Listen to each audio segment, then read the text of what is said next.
చాలామంది కుజదోషంతో బాధపడుతున్నాము, కుజదోషం ఉంది అందుకే పెళ్ళి అవ్వట్లేదు, పెళ్ళైనా విడిపోతున్నారా అని అంటారు సార్. అసలు కుజదోషం అంటే ఏంది గురుగారు? ఇది ఈ జనరేషన్లో సార్ చాలా కరెక్ట్ క్వశ్చను.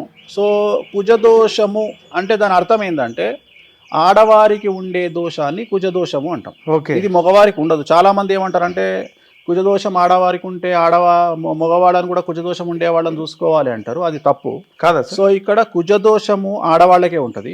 ఓకే. ఈ కుజదోషము అనేటువంటిది ఎలా చూసుకోవాలి అంటే ఇందాక మనం ఎట్లయితే కాలసర్ప దోషాన్ని చూసుకోవాలని చెప్పినామో అట్లనే కుజదోషాన్ని కూడా ఎట్లా చూసుకోవాలి అంటే లగ్నంలో కుజుడున్న అమ్మాయికి 2వ ఇంట్లో, 4వ ఇంట్లో, 6వ ఇంట్లో, 7వ ఇంట్లో, 8వ ఇంట్లో, 10వ ఇంట్లో, 12వ ఇంట్లో కుజుడు ఉన్నట్లయితే దాన్ని కుజదోషం అంటాము.